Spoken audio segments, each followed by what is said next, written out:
Aleluia. Vamos adorar ao Senhor. Amém. Agradecer ao Senhor pela sua bondade, pela sua misericórdia. Louvar o nome dele. Feche seus olhos. Amém. Assim sim, aleluia. Exalta o Senhor, glorifica o nome dele. Deus, exaltamos a tua bondade, exaltamos a tua misericórdia, exaltamos a tua graça. Ó Deus, te bendizemos, bendizemos o nome do Senhor Jesus, exaltamos o Senhor Jesus. Aleluia. Oh, glorificado é o teu nome, Senhor, exaltado é o teu nome, Senhor. Obrigado pela tua mão neste lugar, curando, ó Deus. E oramos também por vidas completamente libertas pelo mover do teu Espírito, Pai. Liberta, Senhor, de sentimentos, ó Deus, de amargura de alma, em nome de Jesus. Em nome de Jesus, todo tipo de prisão ordenamos que seja quebrada pelo poder que é no nome do Senhor Jesus. Te exaltamos, Pai, te glorificamos. Ao Senhor toda a honra, toda a glória, todo louvor, toda a exaltação. Aleluia, aleluia, aleluia. Oh, te bendizemos, Senhor. Aleluia, aleluia. Oh, aleluia, aleluia. Aleluia. O Espírito Santo está neste lugar. Amém. Ele quer consolar, ele quer ensinar a verdade, quer libertar. Aleluia, aleluia. Foi lida esta passagem nesta manhã de Isaías 32, acerca do que acontece após o derramamento do Espírito Santo. Ele é derramado para transformar, queridos. Amém. E o Espírito do Senhor está neste lugar. Aleluia. Adore ao Senhor. Deixe os céus se manifestar neste lugar. Aleluia. Aleluia. Bendito é o nome de Jesus. Amém. Aleluia. Quero te convidar, por favor, a abrir sua Bíblia na primeira carta do apóstolo Paulo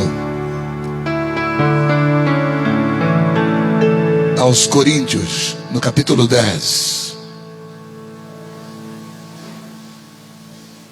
1 Coríntios, capítulo 10.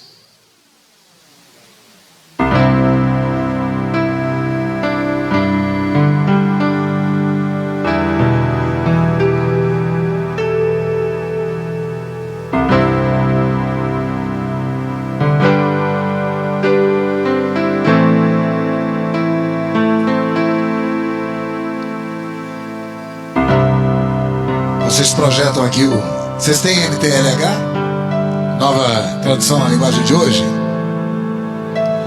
NVI? Então vai na NVI. Deixa eu botar aqui.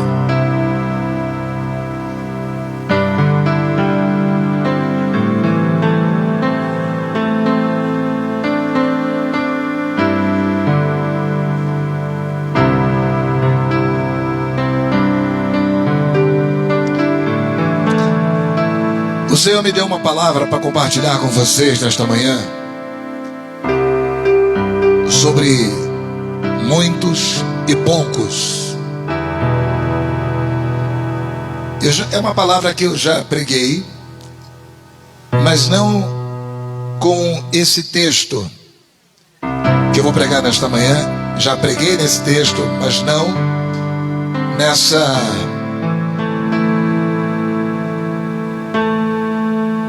ênfase de muitos e poucos.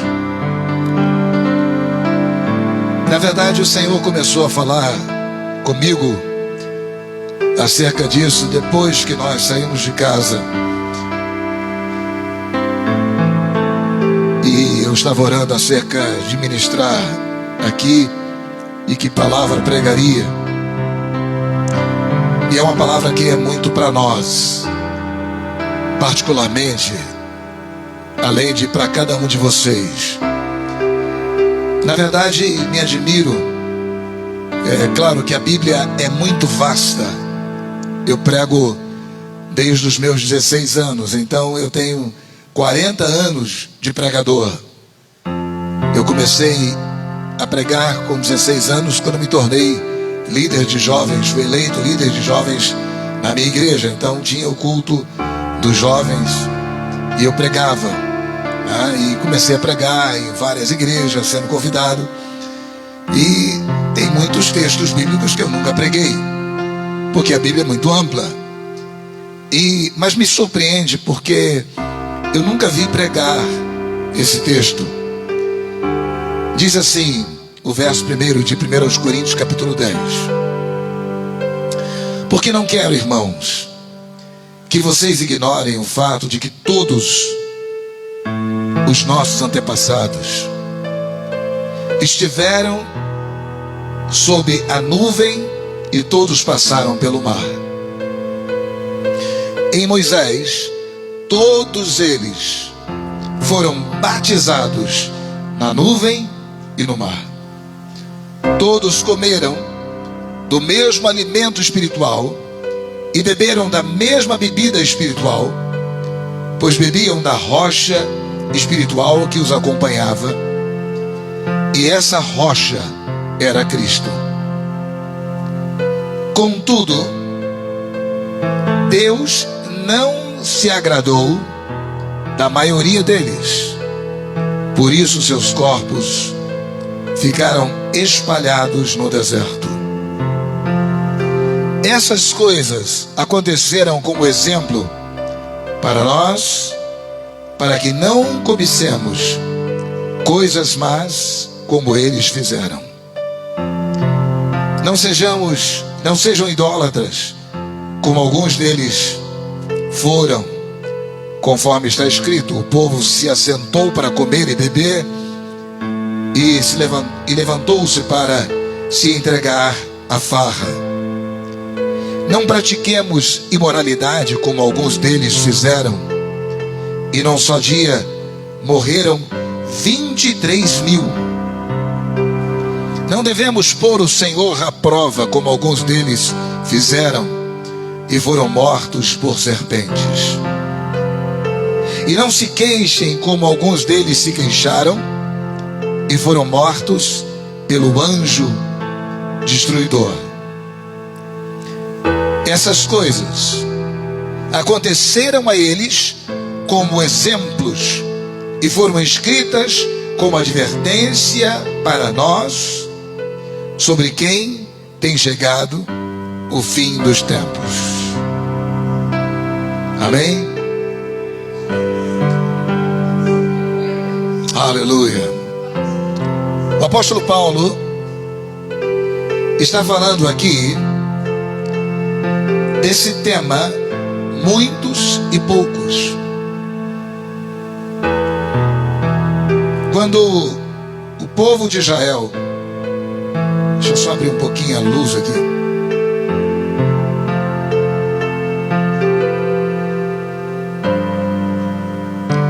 Quando o povo de Israel saiu do Egito, que é o povo que está mencionado aqui aos coríntios como antepassados, embora os coríntios não fossem judeus, e sim não judeus como nós. Mas Paulo se refere a esses que saíram do Egito e foram para a terra prometida, ou saíram rumo à terra prometida, como nossos antepassados, assim como antepassados dos coríntios.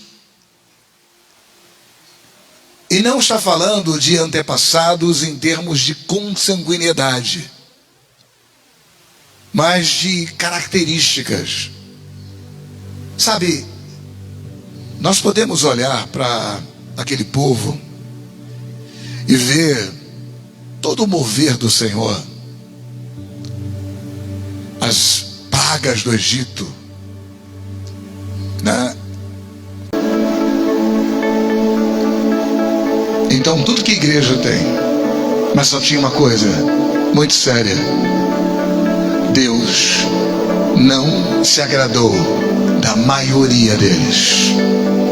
Por isso seus corpos ficaram no deserto.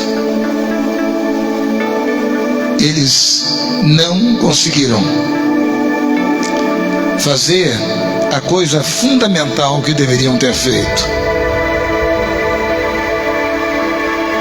Eles deveriam ter agradado a Deus.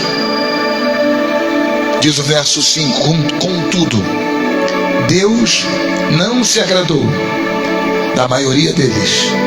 Por isso seus corpos ficaram espalhados no deserto. Ou seja, eles não entraram na terra prometida. Eles não cumpriram o destino que Deus tinha para cada um deles. E o que aconteceu com eles é exemplo para mim. O que aconteceu com eles é exemplo para você. Algo que você e eu precisamos aprender.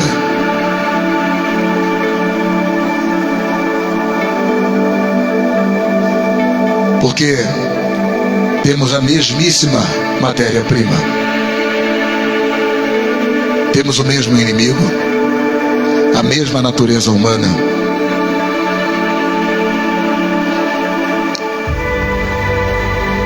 Deus não se agradou da maioria deles. Jesus, em Mateus capítulo 22, ele fala sobre muitos e poucos, dizendo: porque muitos são os chamados e poucos os escolhidos.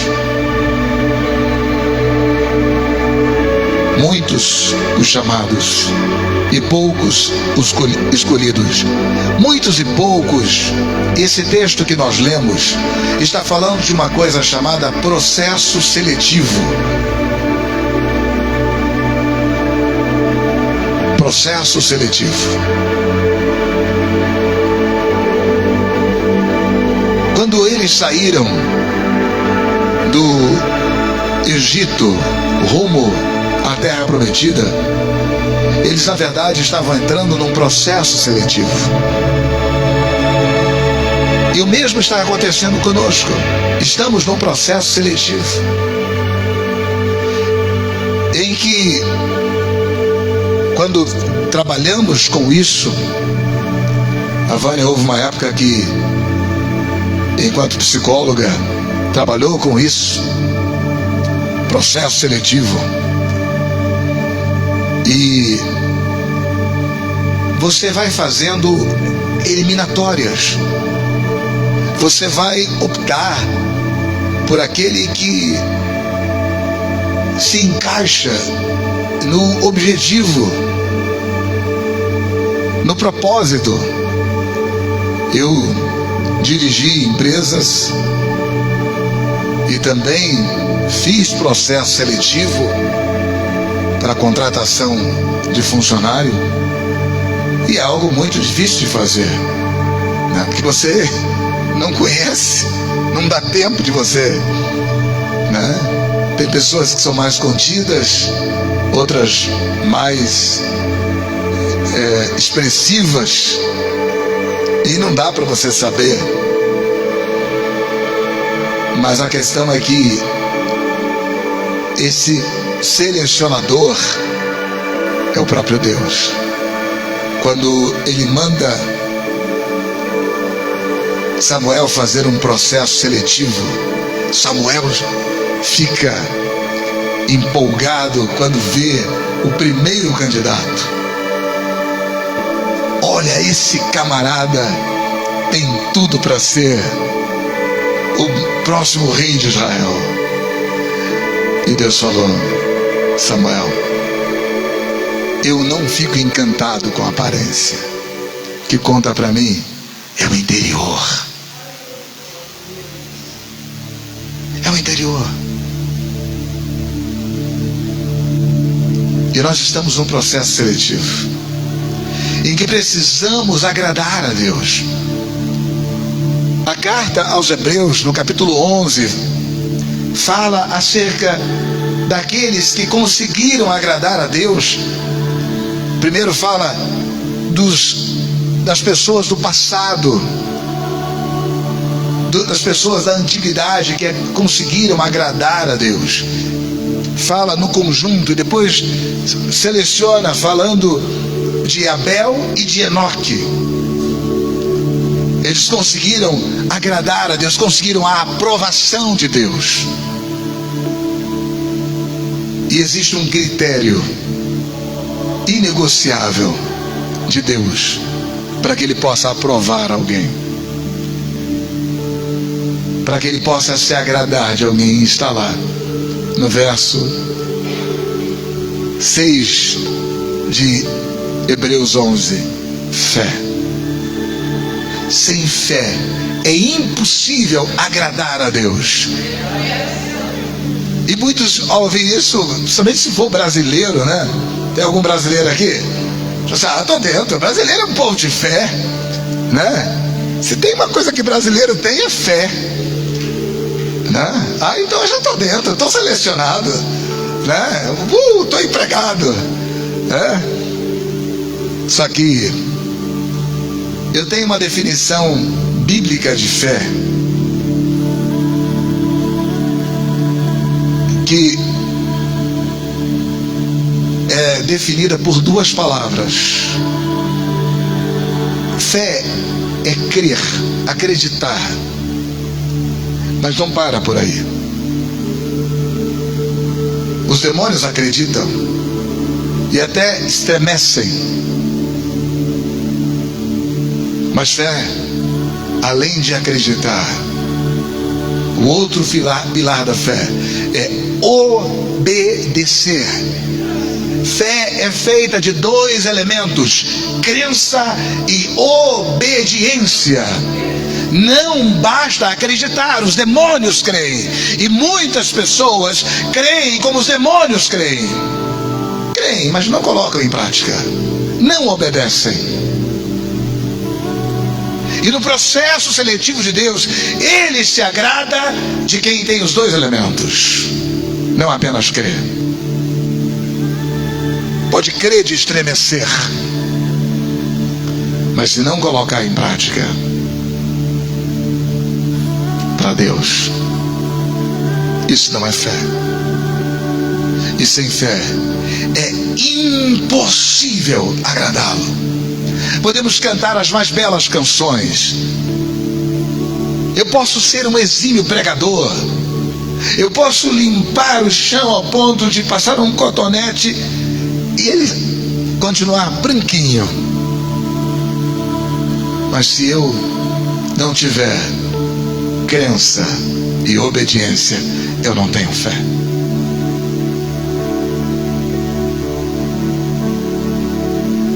São os dois pilares da fé. E é um processo seletivo.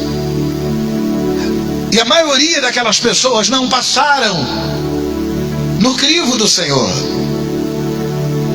E esse é um alerta para nós. O apóstolo Paulo está dizendo para nós não ignorarmos isso, não sermos ignorantes quanto ao que aconteceu com os nossos antepassados. Não podemos, não é vantajoso para nós, é um desperdício.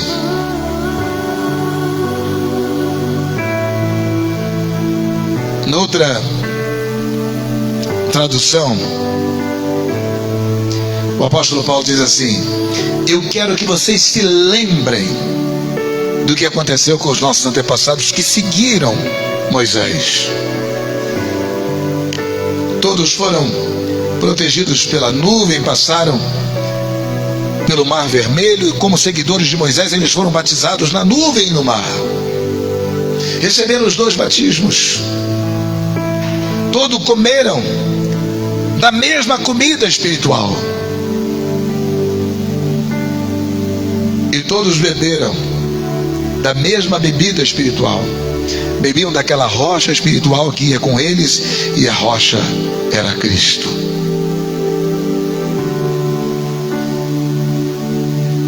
Jesus disse, referindo-se ao maná, quando disseram, nossos pais comeram o maná, Jesus disse, eu sou o pão vivo que desceu do céu.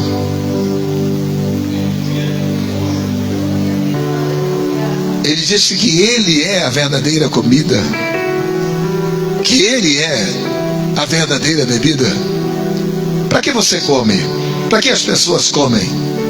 A gente come para não morrer, mas a gente morre. Por quê? Porque a comida que a gente come não é verdadeira. A bebida que a gente bebe não é verdadeira. Você bebe água para não morrer. Você se hidrata para não morrer. Porque se você não se hidratar, se você não se nutrir, você morre. Mas mesmo nos nutrindo e nos hidratando, morremos. Por quê? Porque não são a verdadeira comida e bebida.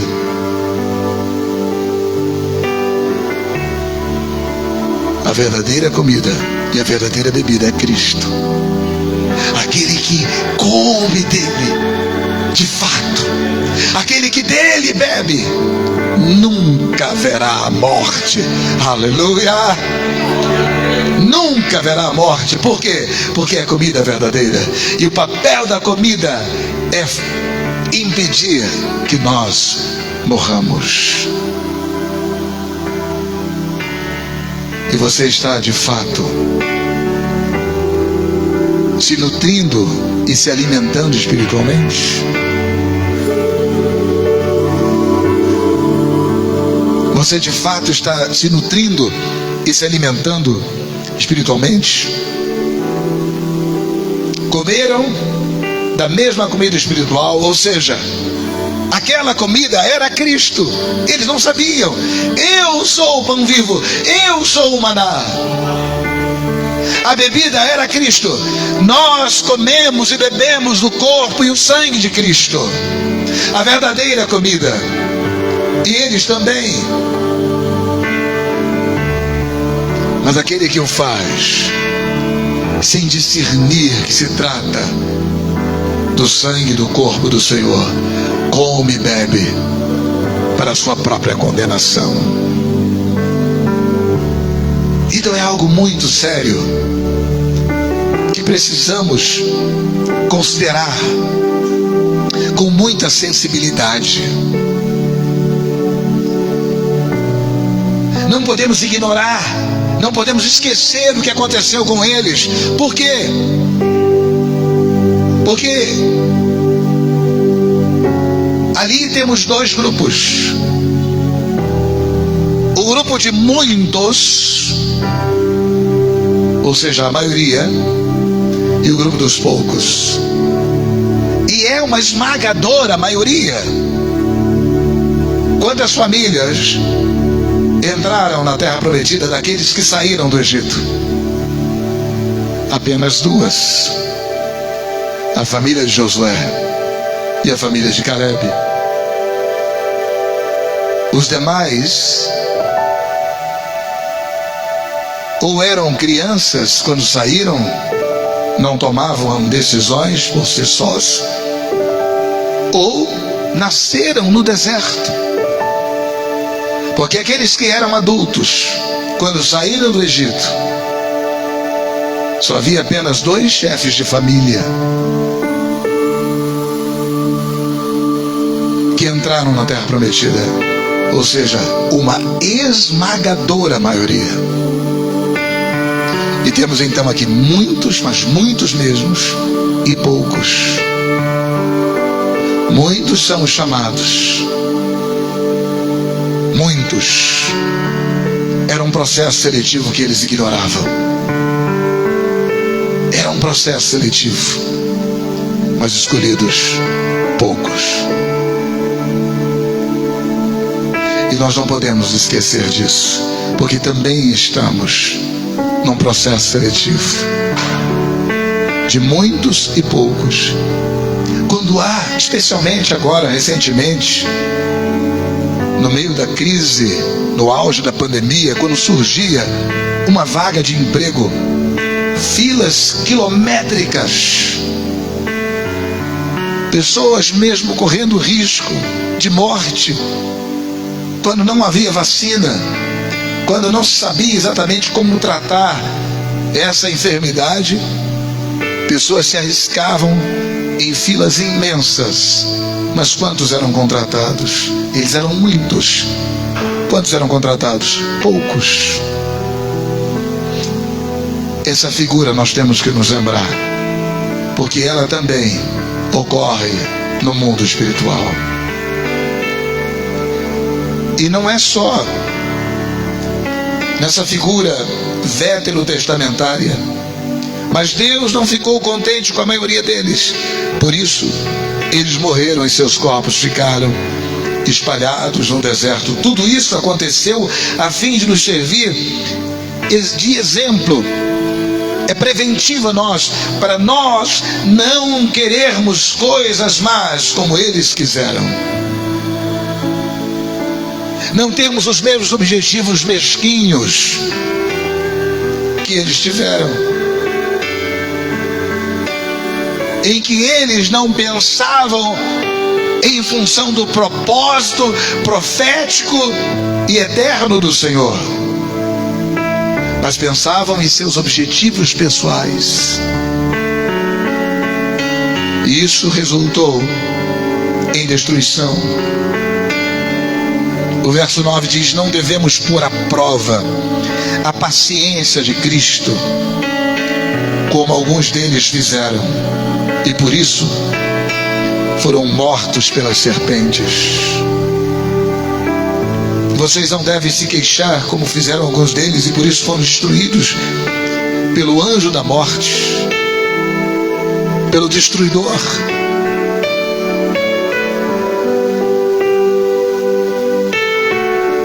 Jesus, ele fala particularmente acerca disso em Mateus capítulo 7, verso 13.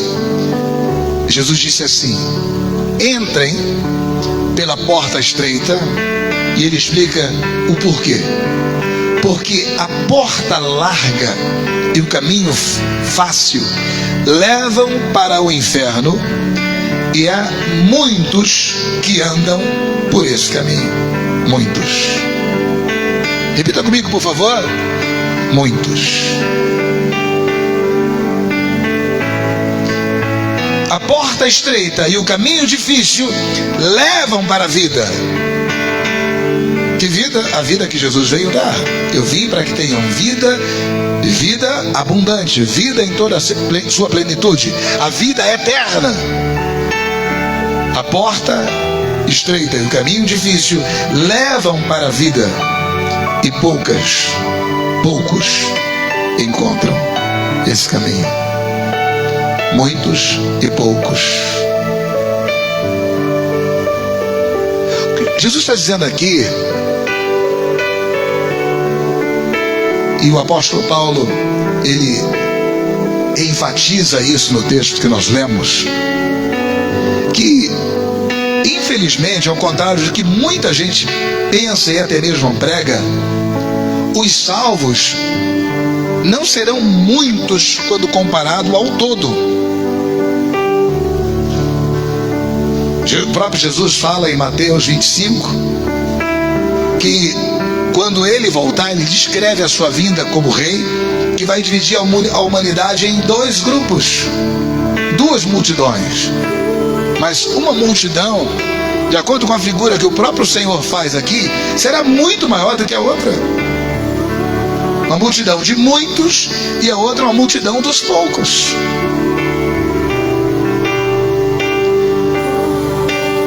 Jesus não é mentiroso. Então não são muitos os que entram pela porta estreita e andam pelo caminho difícil, que levam a vida, e sim poucos.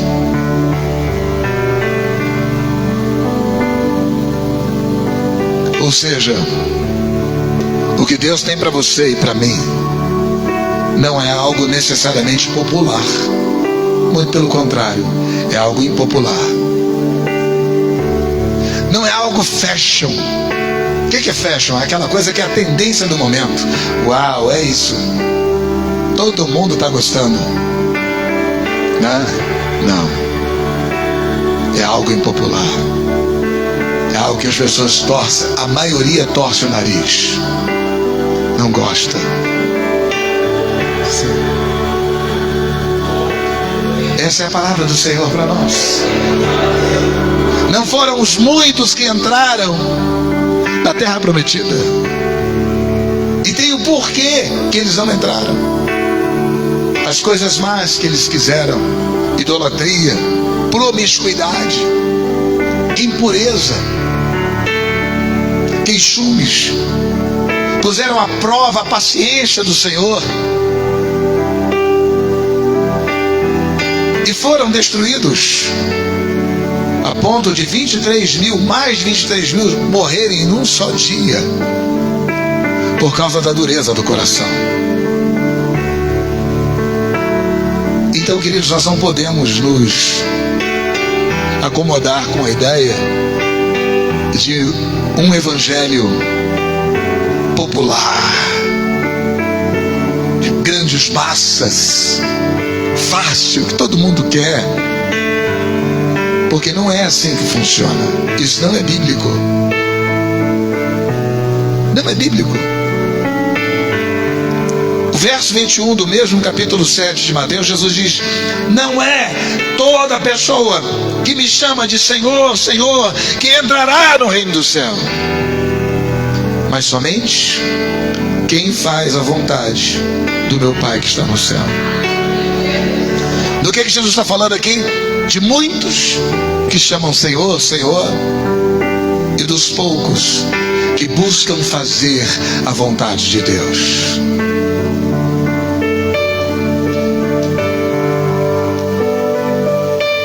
E isso tem que falar conosco. E o verso 22, Jesus diz: quando aquele dia chegar, muitas pessoas, quantas pessoas?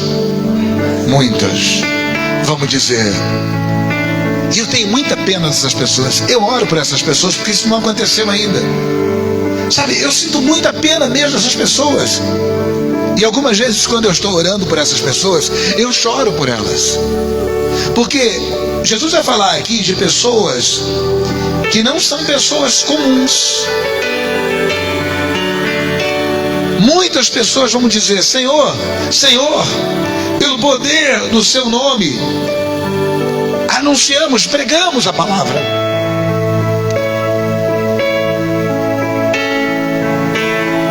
Muitas pessoas que pregaram a palavra. E a gente sabe que pregador da palavra, né, não é a grande massa da igreja, mas a elite. É verdade? O núcleo da igreja. E pelo seu nome expulsamos demônios. Também não é a grande massa da igreja que expulsa demônios, mas um núcleo. É uma verdade. Vocês estão na igreja e sabem disso.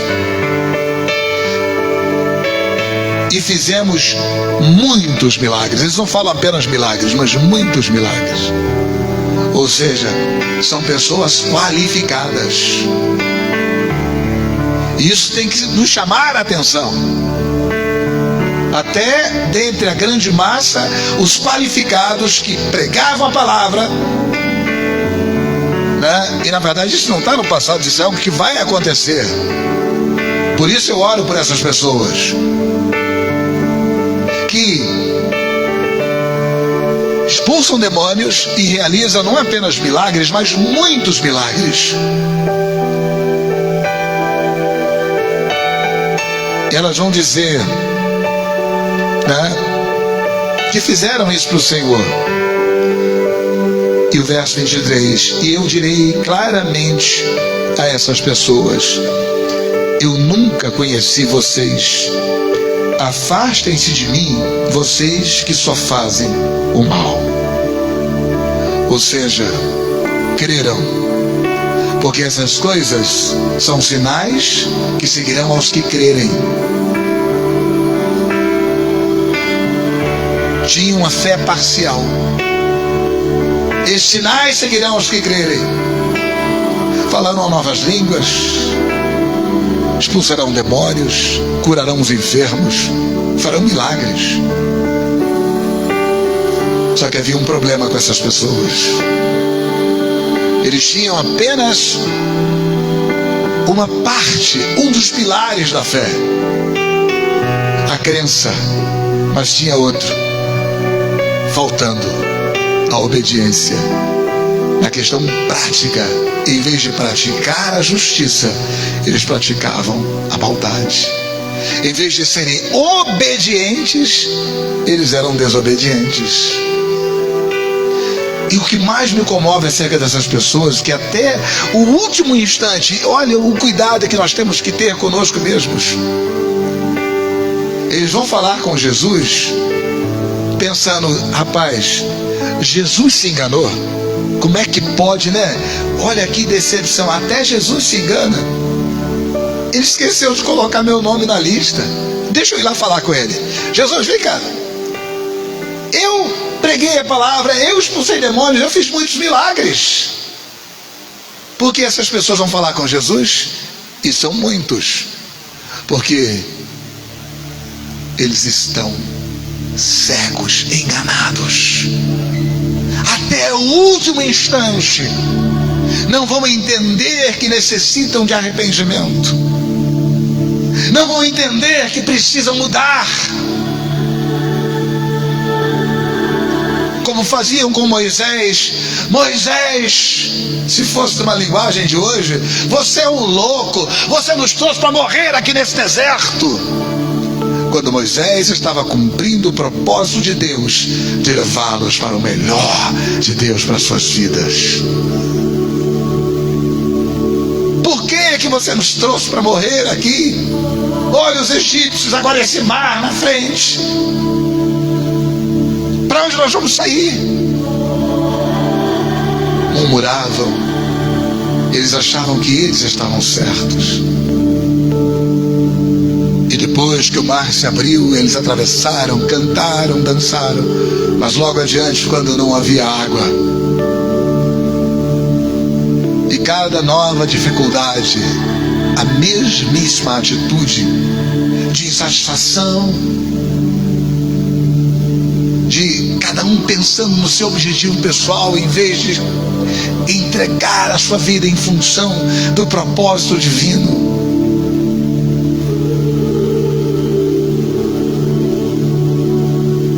Nunca entenderam que tinham a necessidade de se arrepender. Quando viram a terra, aqueles 10 líderes, eles deram notícias falsas, fake news, acerca da terra, que ela não tinha comida suficiente para alimentar, e nunca entenderam que eles estavam errados e morreram no deserto.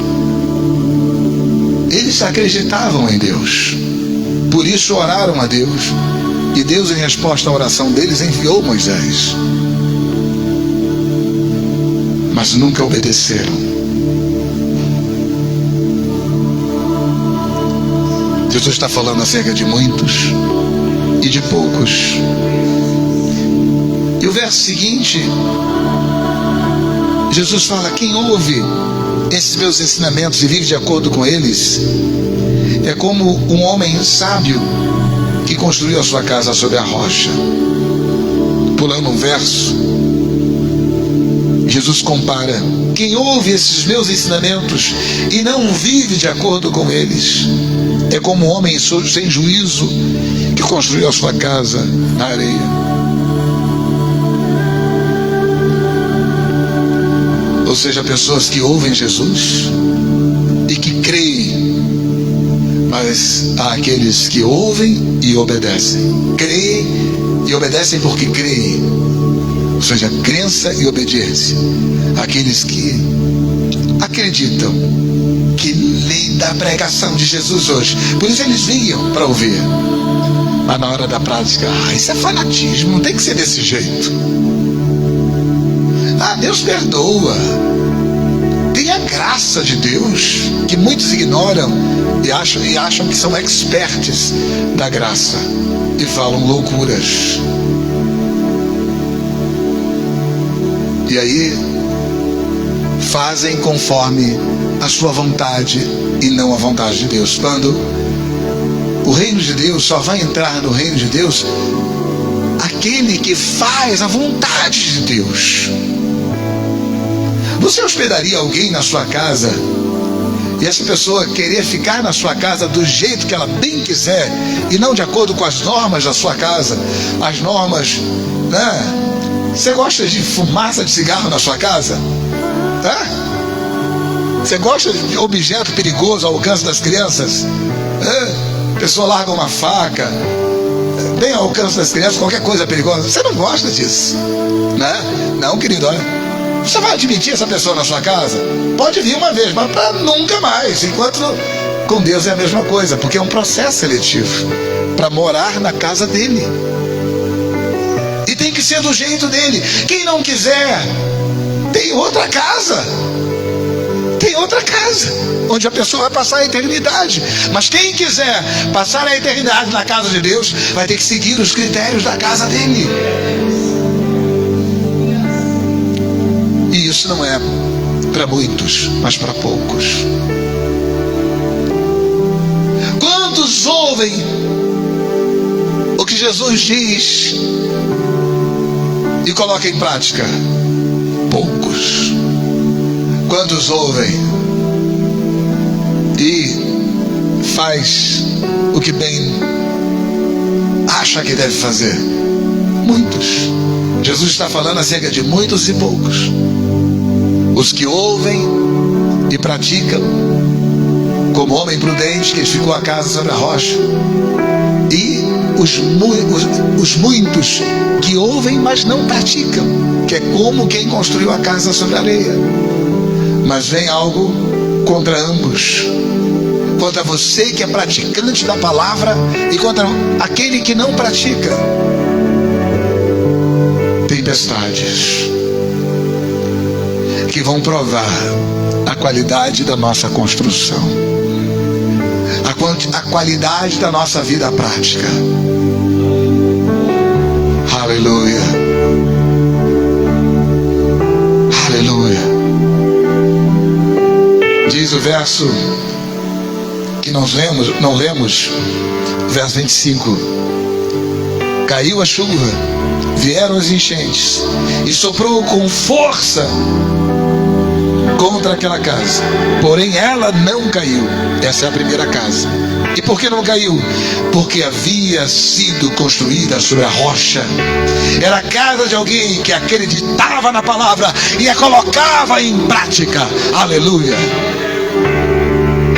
Aleluia.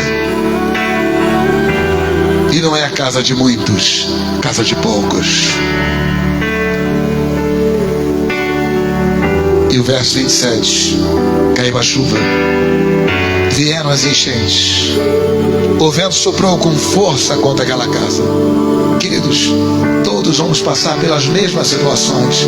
A mesma tempestade que vem contra aquele que não obedece a Deus, também vem contra aquele que obedece a Deus. A diferença é que quando você obedece a Deus, você crê e coloca em prática. Você vai passar ileso por essas situações, vai enfrentar turbulências, todo tipo de dificuldade, mas vai sobreviver ileso. Caiu a chuva, vieram as enchentes, o vento soprou com força contra aquela casa, e ela caiu e ficou totalmente destruída. E por quê? Porque estava construída sobre a areia. Era a casa de alguém que ouvia a palavra cria na palavra. Por isso seguia ouvindo.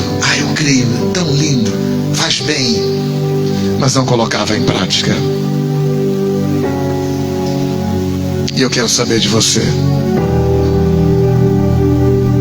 desses grupos de qual você faz parte, muitos e poucos. Um é o grupo do sucesso popular, e outro é o grupo do êxito. É diferente de sucesso. Não é popular, mas é exitoso. Sabe, o caminho largo da porta larga, o caminho fácil da porta larga, é lindo, é maravilhoso, mas absolutamente nada que você encontra nesse caminho vale a pena. Absolutamente nada vai valer a pena. É mais fácil construir sobre a areia. Você enfiou 4 estacas no chão, e se você for econômico, dá para fazer até com 3. Você tem um barraquinho, mas construir sobre a rocha dá trabalho. Você vai precisar de argamassa para unir rocha com rocha. Você vai precisar lapidar a rocha. É trabalhoso carregar a rocha. Mas eu digo uma coisa para você: esse é um caminho difícil, mas cada dificuldade do caminho vale inteiramente a pena. Quando você olha a tempestade e vê a sua casa intacta, aleluia. Quando todo mundo está sucumbindo e a sua casa está intacta, aleluia, você vai dizer: Senhor, obrigado, obrigado pelo teu Espírito. Oh Deus, obrigado pelos calos das mãos, obrigado pelas dor das costas, obrigado, Senhor, obrigado, porque eu e minha casa estamos seguros no Senhor, estamos seguros na rocha da tua palavra. Oh, estamos salvos, aleluia. Nossas leves e momentâneas tribulações que vão promover um eterno peso de glória acima de toda comparação daquilo que nós sofremos no caminho estreito, difícil, a porta estreita, caminho difícil. Aleluia, aleluia. Oh, glória ao Senhor Jesus. Vamos ficar de pé. Você que pode, fique de pé. Aleluia. Hoje é momento de perdão. Essa palavra é para perdão de pecados. Perdão de pecados, correção de rota. Sabe, perdoar é caminho difícil. Você, esposa, esposo, que seu cônjuge não te trata do jeito bíblico, e você é obrigado pela Bíblia a fazer do jeito certo, porque você sabe, porque você crê que é assim, e você decide obedecer. Eu vou obedecer. Ele não merece, ela não merece, mas é por causa do Senhor. Os irmãos José não mereciam ser perdoados, mas José, ele vai fundo na intercessão, quando ele diz: não fiquem tristes nem aborrecidos com vocês mesmos por causa do que vocês me fizeram, porque Deus usou isso para salvar vidas. Deus está trabalhando na sua vida através de situações que você está passando.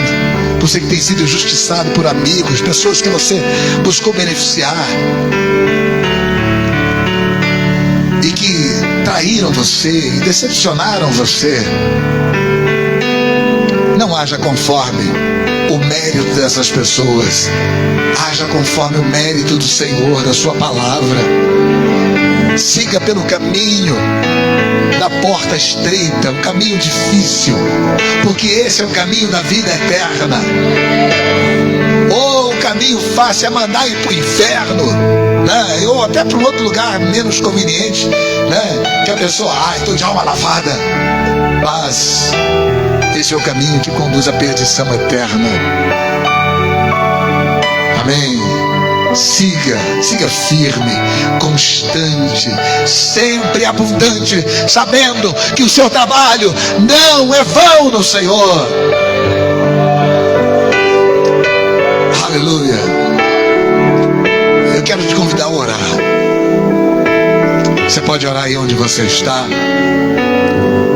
ou você pode vir aqui à frente. O mesmo Deus que curou corpos nesta manhã, Ele quer restaurar almas, mentes, sentimentos, vontades. Tem gente que perdeu a vontade até de viver,